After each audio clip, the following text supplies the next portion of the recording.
Hai, kembali lagi dengan Edi Sugiarto di channel Edi Sugiarto.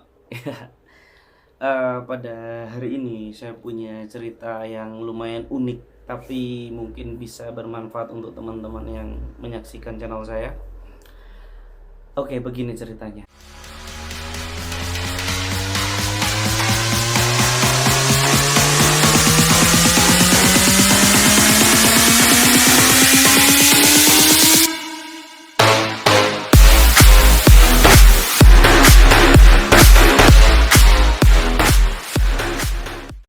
Jadi kemarin itu malam Sabtu. Malam Sabtu itu aku pulang ke rumah biasanya dari Solo menuju ke Karanganyar. Nah, waktu aku menuju ke Karanganyar itu, aku itu benar-benar untungnya ini semua itu adalah sebuah anugerah bagi saya karena setelah semuanya berentetan selesai itu baru sadar. Jadi begini, malam Sabtu aku pergi, maksudnya dari kos pulang menuju ke Karanganyar. Nah, ketika saya pulang menuju ke Karanganyar, nunggu selesai hujan, itu kalau nggak salah habis Isya. Nah, setelah habis Isya, saya pergi, itu di jalan aman aja, karena saya biasanya pakai headset, pakai helm, ya lengkap lah. Terus ada kejadian ketika di lampu merah eh, di Tasik, arah ke Tasik Madu, itu lewatnya Jaten, sebelah utara sawah, lor sawah kalau orang Jawa bilang. Di situ aku tiba-tiba itu kena, bagiku musibah, tapi yang berkah. Tapi berkahnya di mana? Tonton terus deh. Lalu ketika itu aku tiba-tiba di sepeda motor itu ada ada suara. Aku kan pakai headsetku tapi nggak yang karet ya, tapi yang headset biasa, TWS lah. Aku pakai headset Realme Buds namanya, yang Neo. Lalu waktu itu aku jalan tiba-tiba jeduk jeduk jeduk jeduk. Wah, apa ini? Aku shock lah. Loh, banku gembes. Aku bilang gembes itu gembos. Gembos itu kempes. Bocor. Bener-bener kayak habis karena kayak udah nggak enak banget lah. Duk jeduk jeduk jeduk jeduk. Loh, apa ini? Dalam batin ada apa ini? Aku berhenti di yang tempat yang ada penerangan. Itu sebelum rel kereta api, karena waktu itu aku nunggu lampu merah. Setelah lampu merah belok kanan. Setelah saya belok kanan itu, ya itu kena musibah itu, getaran dari motor itu sampai ke eh, sebelum sampai rel itu aku berhenti ngecek banku kenapa. Tak cek, nyalain senter lewat handphone, tak cek, tak sinarin. Setelah saya sinarin itu, aduh, itu tau kenapa? Kenapa pakunya tuh gede, paku beton. uh the best pokoknya, pakunya gila gue. Tapi akhirnya aku naik motor itu begini karena dia kena, semuanya ini ban ya, ini center ban atau tengah ban. Nah, kenanya itu di sini, jadi dia nusuk ke sana sampai ke pelek, sampai merusak pelek malahan. Terus waktu itu aku, ya sial, kenapa ini aku. Akhirnya aku naik motor itu begini karena biar bannya itu ban itu kan rata ya sama ini ya. Soalnya ini ban rata gini, itu biar begini. Jadi yang biar kena paku itu nggak ketusuk-tusuk terus, kasihan pelek kan. Akhirnya beneran aku ngendarain sepeda motor itu pelan-pelan begini. Tapi kadang kalau misalkan aku rada ke kiri dikit itu langsung jeduk jeduk jeduk. Heran. Wah, pokoknya deg-degan ser. Aku yuk pelan-pelan santai, ya bismillah we lah, jalan sampai di tempat tambal ban. Emang untuk tambal ban wes tuwek, udah tua. Dia punya rumah di pinggir jalan, jadi dia belum tutup. Bapaknya masih ngerokok gitu. Pak, apa masih buka? Saya bilang gitu. Lah emang kenapa mas? Ban saya kenapa aku pak? Aku bilang gitu. Oh ya udah, bos ini aja. Dalam hati alhamdulillah.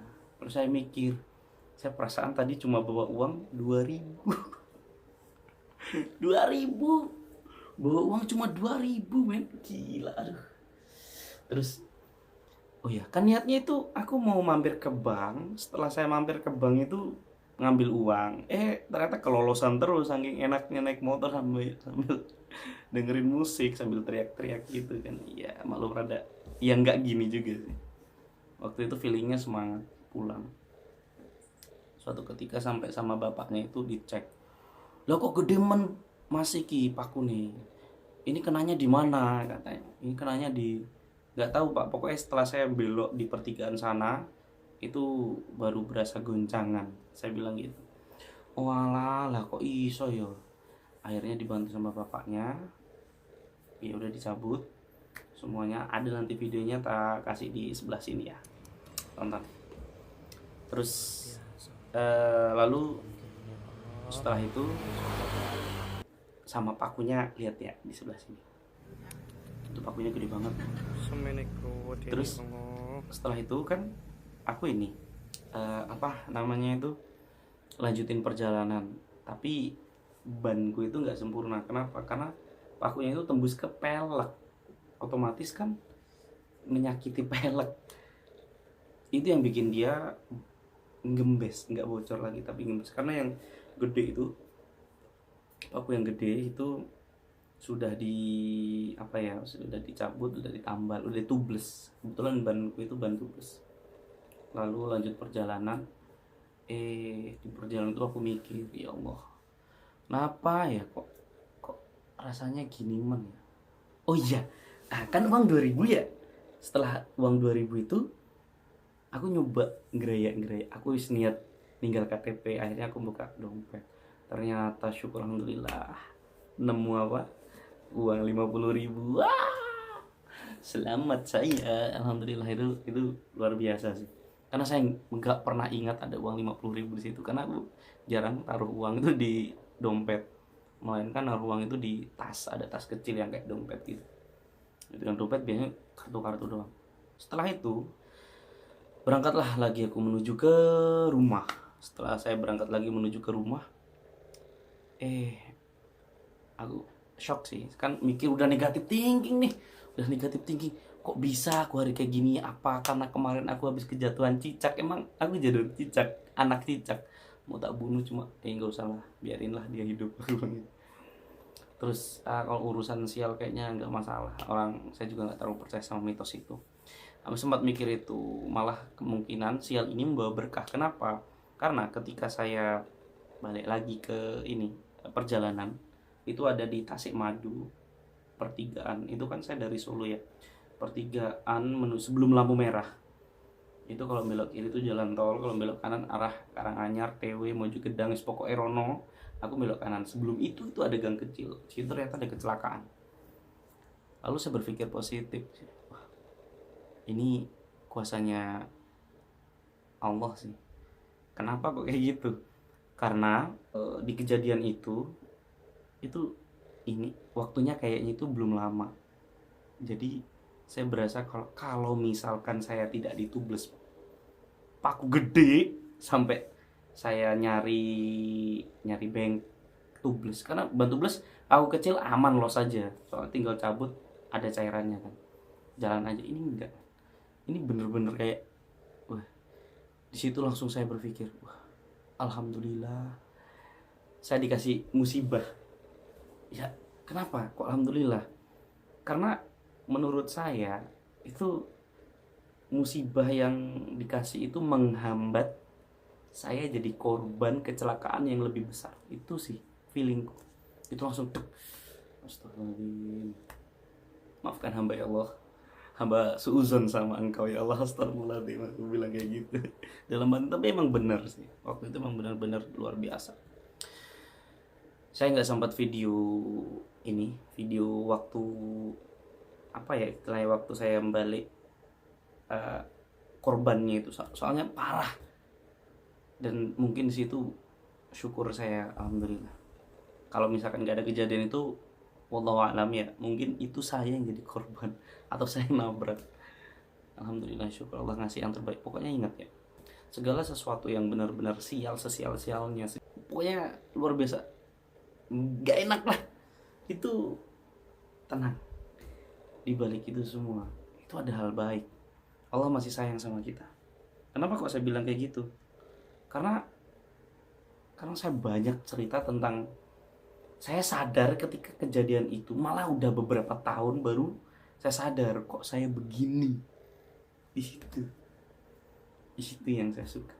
Ketika saya sudah melakukan sesuatu, jalan itu ternyata Allah ngasihnya itu ke sana. Ini yang lu mau dan gua mau, kata Allah.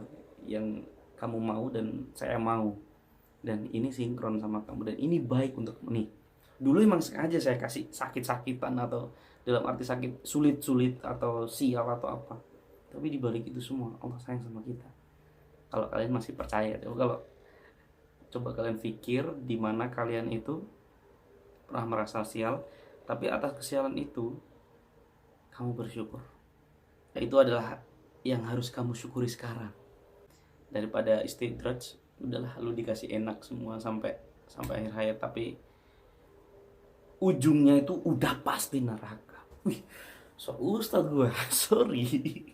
Tapi emang benar sih, ini kejadian yang bagiku hikmah di balik kejadian itu ada. Keren. Iya, nyata soalnya. Itu kalian harus sadar, sekecil apapun tindakan kita sehari, sebelum tidur usahakan untuk diingat kembali. Aku habis ngapain, gimana tadi, kenapa kok kayak gini, kok seperti ini. Itu ya flashback lah sedikit. Itu yang buat kita terkadang itu bisa evaluasi diri di hari itu. Seperti itu. Ada banyak kisah yang sebenarnya tentang kartu e-money. Nanti lanjutan dari video ini, oke?